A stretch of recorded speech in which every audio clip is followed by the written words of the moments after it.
নমস্কার বন্ধুরা, তোমাদের প্রিয় ইউটিউব চ্যানেল ডাব্লিউবি প্লাস পয়েন্টে তোমাদের সকলকে জানাই স্বাগত। প্রতিদিনের মতো আজকেও আমরা ডাব্লিউবিপিএসসি ক্লার্কশিপ পরীক্ষায় আসার মতো সম্ভাব্য কিছু প্রশ্ন এবং প্রিভিয়াস ইয়ারের প্রশ্ন নিয়ে আলোচনা করব। ক্লাসটা তোমাদের জন্য খুবই ইম্পর্ট্যান্ট, তো ক্লাসটা প্রথম থেকে শেষ পর্যন্ত মনোযোগ সহকারে দেখো। তো দেখো, আজকে আমাদের প্রথম প্রশ্ন হচ্ছে, বুদ্ধদেবের গৃহত্যাগকে কি বলা হয়? তো মনে রাখবে, বুদ্ধদেবের গৃহত্যাগকে বলা হয় হচ্ছে মহাভিনিষ্ক্রমণ। অপশন এ হচ্ছে সঠিক অ্যান্সার। তো বুদ্ধদেবের গৃহত্যাগকে কি বলা হয়? মহাভিনিষ্ক্রমণ। তো মহাভিনিষ্ক্রমণ বলতে বোঝায় হচ্ছে 29 বছর বয়সে সিদ্ধার্থের গৃহত্যাগ।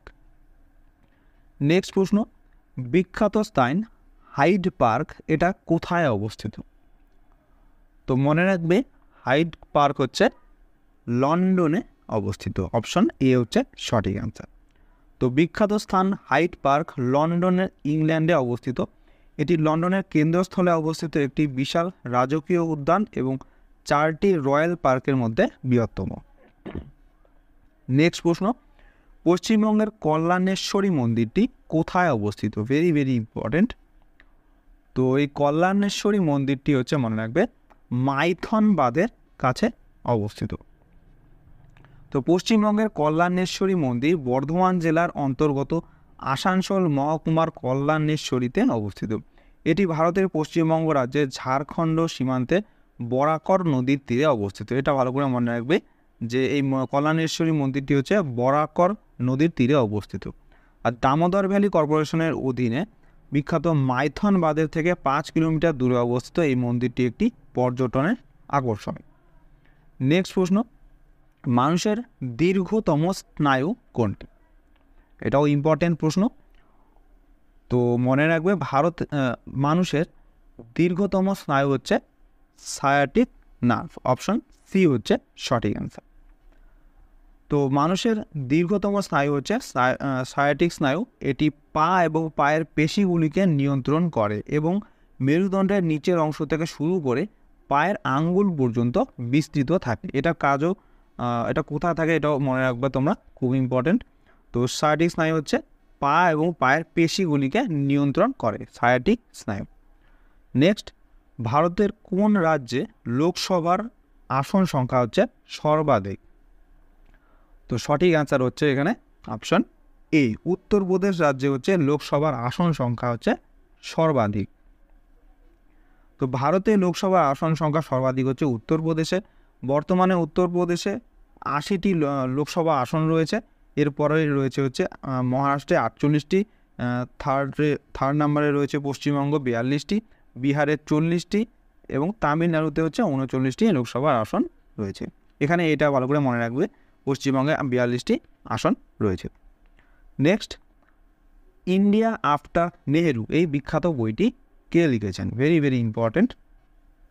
তো ইন্ডিয়া আফটার নেহেরু এই বইটির লেখক হচ্ছে option B, Kuldip Nayar. Option B হচ্ছে সঠিক অ্যান্সার। নেক্সট প্রশ্ন, গরবা নৃত্যশৈলী কোন রাজ্যে প্রচলিত? তো গরবা নৃত্যশৈলী হচ্ছে গুজরাট রাজ্যে প্রচলিত। নেক্সট দেখো, এটি গুজরাটের একটি জনপ্রিয় লোকনৃত্য। এটি নবরাত্রির 9টি রাত জুড়ে সঞ্চালিত হয়। এটি হচ্ছে গুজরাটের মহিলারা পরিবেশন করে। নেক্সট প্রশ্ন, স্পঞ্জ কি একটি জীবাশ্ম প্রাণী, উদ্ভিদ নাকি ছত্রাক? তো স্পঞ্জ হচ্ছে এক প্রকার হচ্ছে প্রাণী। Option B. তো স্পঞ্জ হলো এক প্রকার জলজ প্রাণী যারা সাধারণত সমুদ্রের জলে বাস করে। এদের দেহ নরম, ছিদ্রযুক্ত এবং জলের মধ্য দিয়ে পুষ্টি গ্রহণ করে। স্পঞ্জ প্রাণী জগতের সবথেকে সহজ গঠন বিশিষ্ট একটি প্রাণী। নেক্সট প্রশ্ন, প্রথম বৌদ্ধ সম্মেলন কোথায় অনুষ্ঠিত হয়েছিল? Very very important. তো মনে রাখবে, প্রথম বৌদ্ধ সম্মেলন অনুষ্ঠিত হয়েছিল হচ্ছে রাজগৃহে। Option C. তো সম্মেলনটি হয়েছিল হচ্ছে রাজগৃহের সত্যপানি গুহায়। এর সভাপতিত্ব ছিলেন হচ্ছে মহাকশ্যপ। এটা ভালো করে মনে রাখবে। এরপরে রাজা অজাতশত্রুর সহায়তায় প্রাপ্ত এক সন্ন্যাসী। এটাও মনে রাখবে যে কোন রাজার আমলে প্রথম বৌদ্ধ সম্মেলনটি হয়েছিল। অ্যান্সার হয়ে যাবে অজাতশত্রুর আমলে। আর সভাপতি কে ছিলেন? মহাকশ্যপ। আর শিষ্যদের প্রতি বুদ্ধদেবের উপদেশ সমূহ দ্য সূত্র এবং নিয়মাবলী সংরক্ষণের উদ্দেশ্যে এই সম্মেলনটি অনুষ্ঠিত হয়েছিল। নেক্সট প্রশ্ন, সংবাদ সংস্থা রয়টার্স কোন দেশের? এটা তো এই রয়টার্স সংবাদ সংস্থাটি হচ্ছে মনে রাখবে ইউকে অর্থাৎ ইউনাইটেড কিংডমের। রয়টার্স হচ্ছে বিশ্বের বৃহত্তম সংবাদ সংস্থাগুলির মধ্যে একটি। সংস্থাটি 1851 সালে লন্ডনের জার্মান বংশোদ্ভূত পল রয়টার দ্বারা প্রতিষ্ঠিত হয়েছিল। এটি 2008 সালে কানাডার থমসন কর্পোরেশন দ্বারা অধিগ্রহণ করা হয়েছিল এবং এখন এটি থমসন রয়টার্সের নিউজ মিডিয়া বিভাগ তৈরি করে। নেক্সট প্রশ্ন, ভারতে কোন উপজাতির সংখ্যা সব থেকে বেশি? ভেরি ভেরি ইম্পর্টেন্ট, অনেকবার এটা পরীক্ষায় আসে। তো ভারতে সব থেকে বেশি যে উপজাতি রয়েছে সেটা হচ্ছে ভিল উপজাতি, অপশন সি।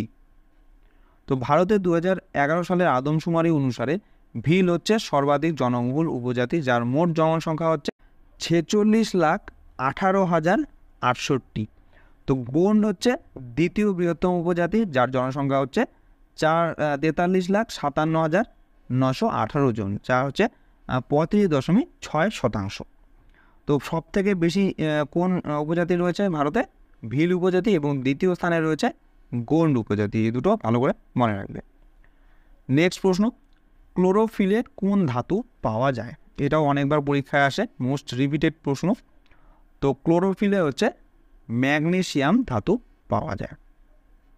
তো ক্লোরোফিল হলো উদ্ভিদের পাতায় থাকা একটি সবুজ রঞ্জক পদার্থ, যা সালোকসংশ্লেষের জন্য প্রয়োজনীয়।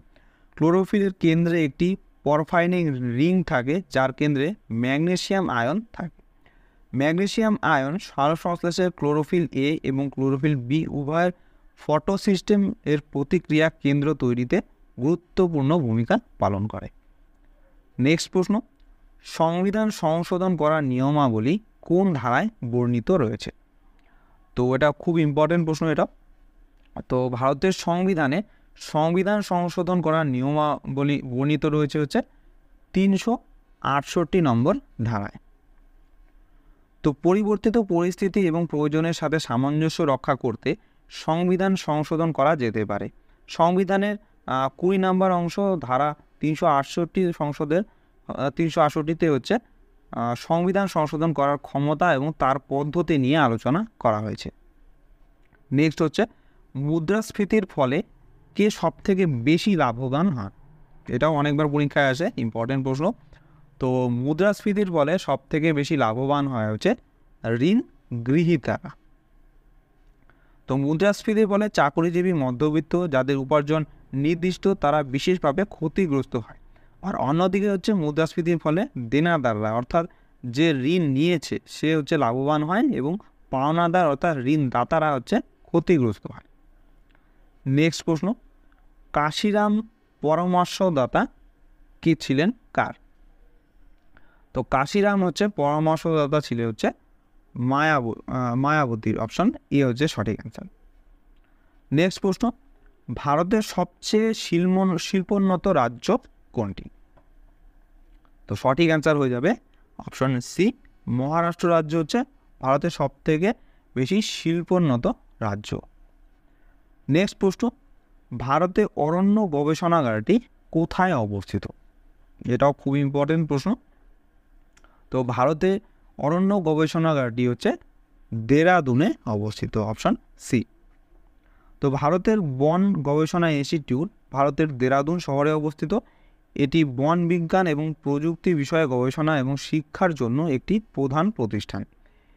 FRI অর্থাৎ বন গবেষণা কেন্দ্র ভারতের 1906 সালে স্থাপিত হয়েছিল এবং এটি ভারতীয় বন গবেষণা এবং শিক্ষা পরিষদের অধীনে কাজ করে। ICFRE পরিবেশ, বন ও জলবায়ু পরিবর্তন মন্ত্রণালয়ের অধীনে একটি স্বায়ত্তশাসিত প্রতিষ্ঠান। নেক্সট প্রশ্ন, ব্লক স্তরের পঞ্চায়েতি রাজ প্রতিষ্ঠানটিকে কি বলা হয়? তো ব্লক স্তরের পঞ্চায়েতি রাজ প্রতিষ্ঠানটিকে বলা হয় হচ্ছে পঞ্চায়েত সমিতি, অপশন বি হচ্ছে সঠিক অ্যান্সার। তো পঞ্চায়েত সমিতি বা সংঘ হচ্ছে 1973 সালে পশ্চিমবঙ্গ পঞ্চায়েত আইন অনুসারে পঞ্চায়েত সমিতি পশ্চিমবঙ্গের পঞ্চায়েত ব্যবস্থার দ্বিতীয় বা মধ্যবর্তী স্তর।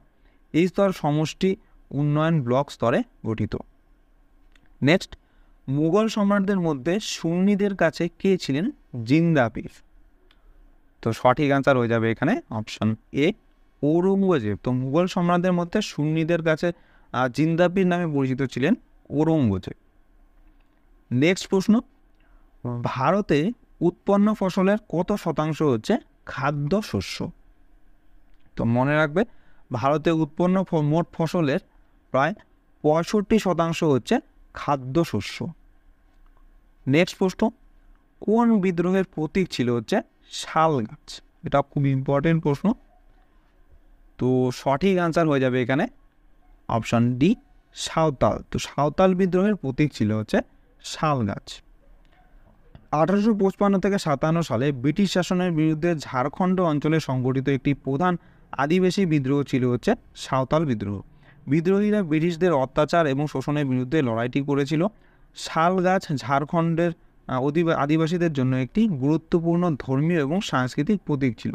তারা বিশ্বাস করেছিল যে শাল গাছ তাদের পূর্বপুরুষের আত্মা বাস করে। আর সিধু কানহু ভ্রাতৃদ্বয়, এটা খুব ইম্পর্ট্যান্ট। তো সিধু ও কানহু ভ্রাতৃদ্বয় ছিল ভারতের স্বাধীনতা আন্দোলনের প্রথম দিকে সাঁওতাল বিদ্রোহের দুজন সর্বশ্রেষ্ঠ নেতা। নেক্সট প্রশ্ন, আকবরনামা কে লিখেছিলেন? তো আকবরনামা লিখেছিলেন হচ্ছে আবুল ফজল, অপশন এ। তো আকবরনামা হচ্ছে আকবরের বই নামেও পরিচিত। এটি তৃতীয় মুঘল সম্রাট আকবরের রাজত্বকালের আনুষ্ঠানিক ইতিহাস। এটি আকবর নিজেই পরিচালনা করেছিলেন এবং আবুল ফজল ইবনে মুবারক লিখেছিলেন, যিনি আকবরের দরবারের ইতিহাসবিদ এবং জীবনীকারও ছিলেন। তো আবুল ফজলের এখানে ফুল নামটা এখানে দেখতে পাচ্ছ, আবুল ফজলের ফুল নাম হচ্ছে আবুল ফজল ইবনে মুবারক। নেক্সট হচ্ছে কাশ্মীরের আকবর কাকে বলা হয়? Very very important. তো ভালো করে মনে রাখবে যে কাশ্মীরের আকবর বলা হয় হচ্ছে জয়নাল আবেদিনকে। অপশন এ হচ্ছে সঠিক অ্যান্সার। তো জয়নাল আবেদিন কাশ্মীরের আকবর বলার কারণ, তিনি 1971 সালে বাংলাদেশের মুক্তিযুদ্ধের সময় বাংলাদেশের সংগঠিত বিদ্রোহের প্রধান নেতৃমণ্ডলী ছিলেন। তিনি বাংলাদেশের মুক্তিযুদ্ধের কমান্ড করেছিলেন এবং কাশ্মীরের মুক্তিযুদ্ধে অনেকটা অবিশ্বাস্যভাবে গুরুত্বপূর্ণ ভূমিকা পালন করেছিলেন। নেক্সট প্রশ্ন হচ্ছে, কোনটি শুধু বিচারক হিসেবেই কাজ করে? তো অপশনগুলির মধ্যে কোনটা শুধু বিচারক হিসেবেই কাজ করে? তো এখানে অ্যান্সার হয়ে যাবে অপশন ডি H2S। H2S কার সংকেত? H2S হচ্ছে হাইড্রোজেন সালফাইডের সংকেত। তো H2S অর্থাৎ হাইড্রোজেন সালফাইড শুধুমাত্র বিজারক হিসেবেই কাজ করে। হাইড্রোজেন সালফাইড জারণের সময় হচ্ছে এস অর্থাৎ সালফার উৎপন্ন করে, আর H2S কোনো ইলেকট্রন গ্রহণ করে না।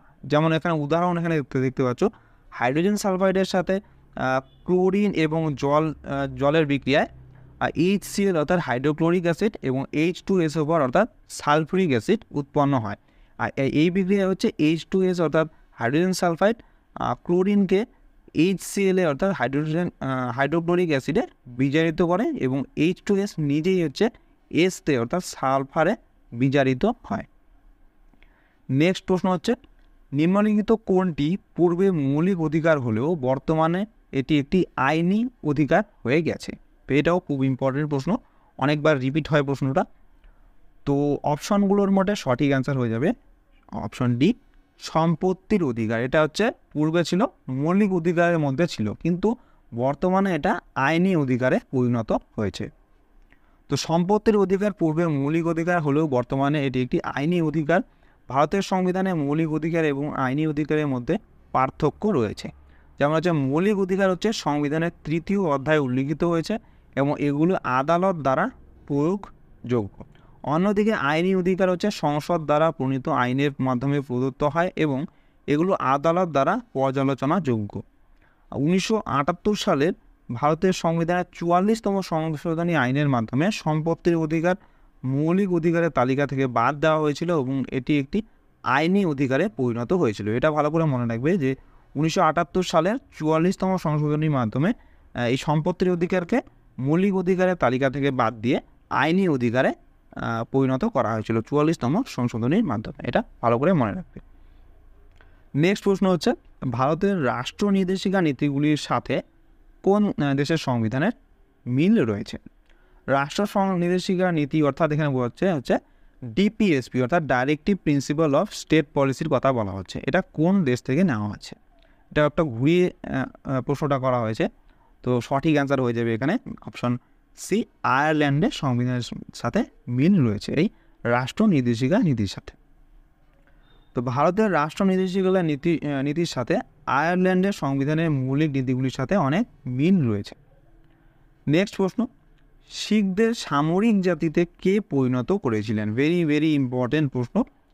তো শিখদের সামরিক বাহিনীতে পরিণত করেছিলেন হচ্ছে, এখানে অ্যান্সার হয়ে যাবে অপশন সি, হরগোবিন্দ। তো গুরু হরগোবিন্দ সিং হচ্ছে শিখদের সামরিক বাহিনীতে পরিণত করেছিলেন।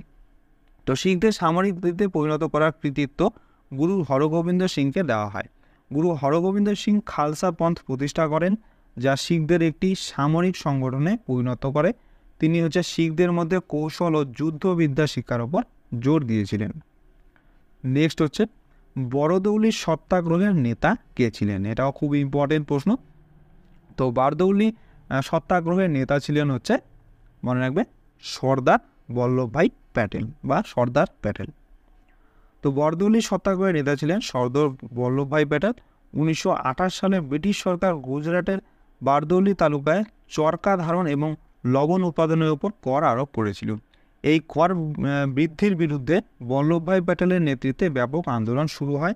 এই আন্দোলনই হচ্ছে বারদৌলি সত্যাগ্রহ নামে পরিচিত।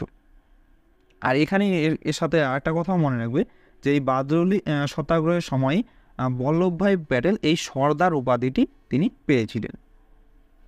নেক্সট হচ্ছে মোনাডনক হলো এক প্রকার সমভূমি, মালভূমি, হিমবাহ নাকি উচ্চভূমি? তো মনে রাখবে মোনাডনক হচ্ছে এক প্রকারে সমভূমি। তো তরঙ্গায়িত পাথুরে ভূমি বা সমপ্রায় ভূমির মাঝে অবস্থিত কঠিন শিলা গঠিত অনুচ্চ টিলা বা পাহাড়কে বলা হয় মোনাডনক। এটি হচ্ছে নদীর ক্ষয়কার্যের ফলে গঠিত হয়। এটি দেখতে অনেকটা উল্টানো গামলার মতো হয়, অর্থাৎ উপরিভাগ গোলাকার হলেও পার্শ্বদেশ বেশি খাড়া হয় না। আর এটা হচ্ছে আর্দ্র জলবায়ুতে গঠিত হয়, ভালো করে মনে রাখবে। নেক্সট হচ্ছে সূর্যের দৃশ্যমান পৃতমণ্ডলকে কি বলা হয়? তো সূর্যের দৃশ্যমান পৃতমণ্ডলকে বলা হয় হচ্ছে অপশন বি, আলোক মণ্ডল। অপশন বি হচ্ছে সঠিক অ্যান্সার। তো এটি হচ্ছে 71% হাইড্রোজেন, 26.5% হিলিয়াম এবং 2.5% অন্যান্য উপাদান দ্বারা গঠিত হয়। সূর্যের মধ্যে হাইড্রোজেন নিউক্লিয়ার ফিউশনের ফলে হিলিয়ামে রূপান্তরিত হয় এবং প্রচুর পরিমাণে তাপ ও আলো নির্গত করে। নিউক্লিয় ফিউশন বলতে বোঝাচ্ছে এখানে নিউক্লিয় সংযোজনকে। তো সূর্যের উজ্জ্বল পৃষ্ঠকে ফটোস্ফিয়ারও বলা হয়। পাতলা উত্তপ্ত গ্যাস দ্বারা গঠিত সূর্যের বায়ুমণ্ডলের বাইরের স্তরকে বলা হয় হচ্ছে করোনা, আর মধ্যম স্তরটিকে বলা হয় হচ্ছে ক্রোমোস্ফিয়ার। নেক্সট প্রশ্ন, কোন সালে ভারতীয় রিজার্ভ ব্যাংক প্রতিষ্ঠিত হয়েছিল? Very very important. তো সঠিক অ্যান্সারটি হয়ে যাবে এখানে অপশন এ, 1935 সালে হচ্ছে ভারতীয় রিজার্ভ ব্যাংক প্রতিষ্ঠিত হয়েছিল। নেক্সট হচ্ছে দেখো, রিজার্ভ ব্যাংক অফ ইন্ডিয়া প্রথম বিশ্বযুদ্ধের পরে অর্থনৈতিক সমস্যায় সাড়া দেওয়ার জন্য 1 এপ্রিল 1935 সালে প্রতিষ্ঠিত হয়েছিল, অর্থাৎ আজকের দিনে 1 এপ্রিল এই দিনটিতে হচ্ছে 1935 সালে রিজার্ভ ব্যাংক অফ ইন্ডিয়া প্রতিষ্ঠিত হয়েছিল। ভারতীয় রিজার্ভ ব্যাংক আইন 1934 সাল অনুসারে এই ব্যাংকটি স্থাপিত হয়েছিল।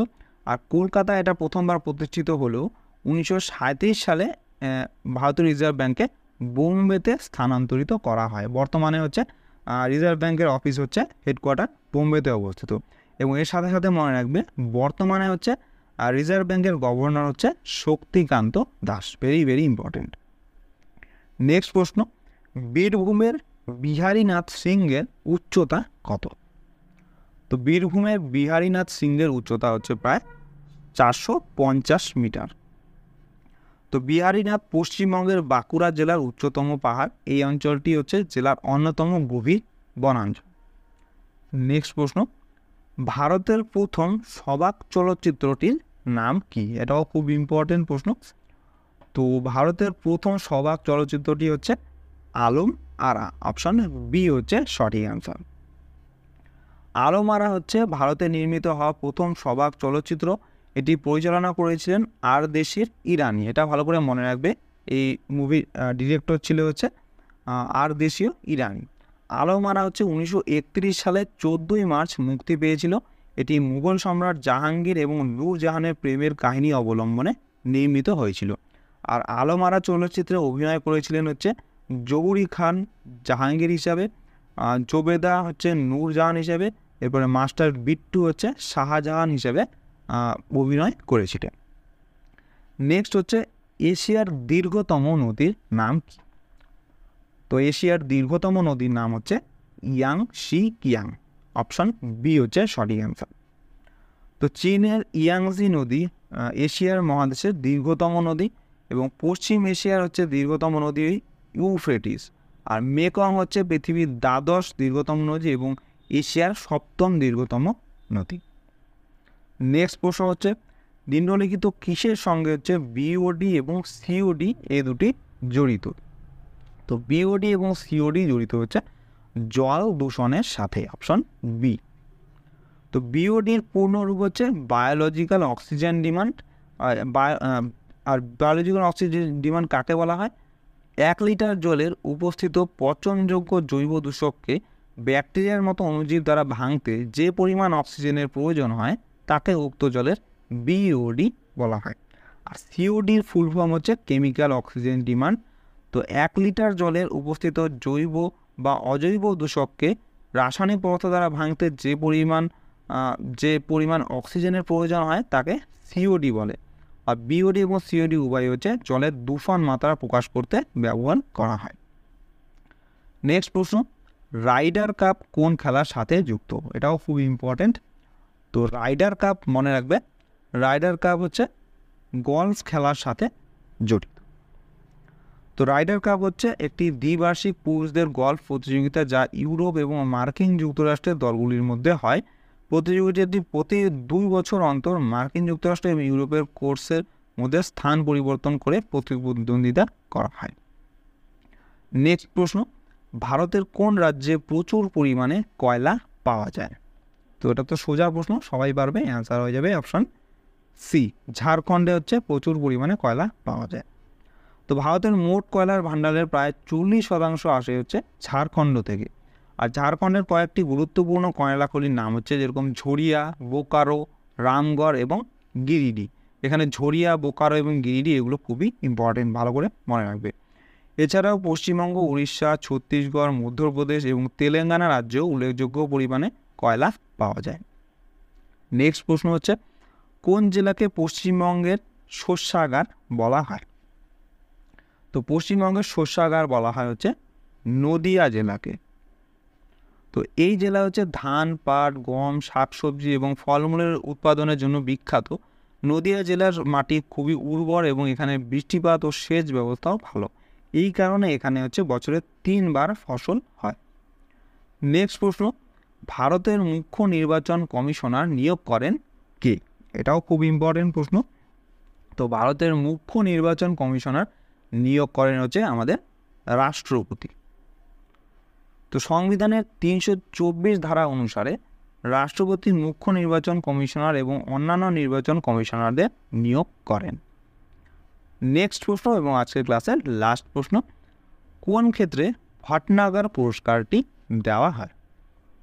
তো ভটনাগর পুরস্কারটি দেওয়া হয় মনে রাখবে বিজ্ঞান এবং প্রযুক্তি ক্ষেত্রে। তো ভটনাগর পুরস্কার বিজ্ঞান এবং প্রযুক্তি ক্ষেত্রে দেওয়া হয়। এটি ভারতের সর্বোচ্চ বিজ্ঞান পুরস্কার হিসাবে বিবেচিত। এই পুরস্কার জীবন বিজ্ঞান, রসায়ন, পরিবেশ বিজ্ঞান, প্রকৌশলে উল্লেখযোগ্য এবং অসামান্য গবেষণা, প্রয়োগ ও মৌলিক গবেষণার জন্য council of scientific and industrial research দ্বারা অর্থাৎ CSIR দ্বারা প্রতি বছর দেওয়া হয়। ভটনাগর পুরস্কার প্রথম দেওয়া হয়েছিল 1958 সালে প্রদান করা হয়েছিল এবং এটি শান্তিস্বরূপ ভটনাগরের নামে নামকরণ করা হয়েছিল, যিনি হচ্ছে ভারতের প্রথম বিজ্ঞান মন্ত্রী ছিলেন। Very very important. তো ভটনাগর কে ছিলেন? তিনি হচ্ছে ভারতের প্রথম বিজ্ঞান মন্ত্রী ছিলেন, এটাও ভালো করে মনে রাখবে।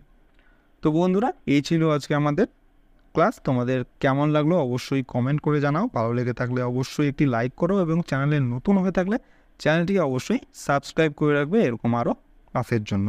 তো তোমাদের সাথে দেখা হচ্ছে নেক্সট ক্লাসে।